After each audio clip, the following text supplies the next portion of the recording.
hi, welcome back to another episode of Sit and Spin with me, your host Joe. With me as always, my sleepy companion Norm the Rocket Dog, the original Wonder Mutts himself.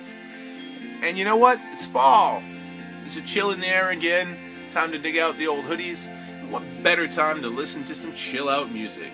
So for this episode and the next one, maybe two, I'm going to be talking about some cool new chill out music. Kicking it all off is a record that came out back in August, and it so often happens in times like these when nothing really is catching my fancy. Sometimes it takes just a little bit longer for a record to, sink its magic fingers in and work its magic on me and realize that, hey, I really like this album a lot.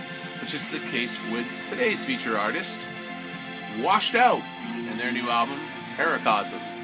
Washed Out is essentially one dude, this guy named Ernest Green from Perry, Georgia. And he first arrived on the scene back in 2009 via a collection of EPs that pretty much he recorded in his bedroom, using computers and today's modern technology. People came up with a whole new term for it because of the sound of the music. They called it Chillwave, which is as good a term as any, but basically it describes a kind of dreamy, drowsy pop with an otherworldly atmosphere. That works for me. The band's song Feel It All Around actually got picked up for use as a theme song to the TV show Portlandia, so if you know that show, you're already kind of familiar with their music. Back in 2011, the band signed with Sub Pop Records, releasing their first full-length album, With It and Without. And this record was kind of more of a collection of grooves and vibes. It was an expansion on the earlier EP stuff, but it's kind of more of a nighttime album, and if you check this cover out, you know what I'm talking about. But moving on from that, Ernest decided, for the next record, I want to take a more organic approach. And in pursuit of that, basically looked into a lot of old school classic instruments, especially keyboard instruments, things like Chamberlin and Mellotron and Novatron and Optagon. And if you watch the videos I'm going to attach to the end of this, it's some really cool stuff of him in the studio, learning about some of these instruments and working with them. It's really cool stuff. But basically used over 50 different instruments in the pursuit of making this record, and actually uses a real live rhythm section on bass and drums, which is something he hadn't done in the past. More usually relied on studio trickery for that type of stuff. So that gives the record, like as I said, a more organic feel, a more organic approach. And it also uses a lot of ambient noise, a lot of nature sounds, which is really cool to kind of create an overall vibe.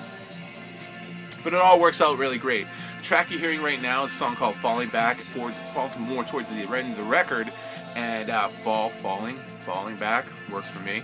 Kind of a more summer-ish album aside from that, but works for me for fall. But it's a great tune, and it's the kind of song, man, I could just listen to this all day and just chill, basically. That's the way it works. Or as Rob Gordon in the movie High Fidelity said, sometimes you just want to have a nice record that you can ignore. Which basically means just cool music to have on in the background that you don't have to get too involved in, but if you do, it reveals itself with lots of magical wonders. Cool thing about me is I picked this album up on vinyl for a couple of reasons. One, because even though it's kind of a new, more modern sound with a digital approach, really lends itself more to the analog feel, which is what he was trying to go for. And along with that, not only do you get the album on vinyl, you also get yourself a wonderful little download code for the whole album. Don't look at mine, you can't steal the code. And also because, if you know me, I'm a sucker for colored vinyl.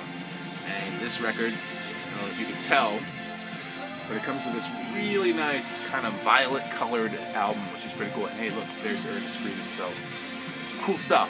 And it's actually not even that much more expensive than just picking up the CD, so it's a good way to go. The only thing that would have been more of a plus is if they included the CD in it. Then you can make your own with the digital code, or you can just rip the album. Works for me. And speaking of vinyl here, I feel like I'm cheating on my friend Scott in his show Righteous Vinyl, which if you haven't been, you should be checking out. I usually repost the links, but it's all good. Scott would understand. He won't mind because I've featured vinyl on this show before, and I will again. But great stuff from Washed Out. Paracosm again is the name of the album. At time it reminds me of some of the more mellow moments of the UK band The Dubs, if you're familiar with them, a band I like a lot. And a little bit of Sigur Rós too, especially with the ethereal kind of vocals. There's a bit of an 80s sound to it, but it's all good stuff. So go out, pick up Washed Out, get Paracosm. If you dig that, go back and investigate Within and Without. And check back in with us next time, where our next feature artist is going to be a band who hasn't released an album in 16 years and just came back with a mighty fine comeback effort Tune in to find out who that is.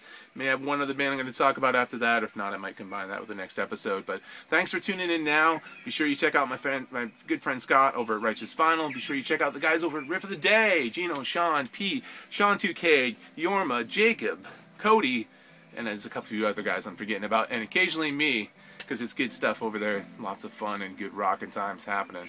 Thanks for tuning in as always, and we'll catch you next time on Sit and Spin.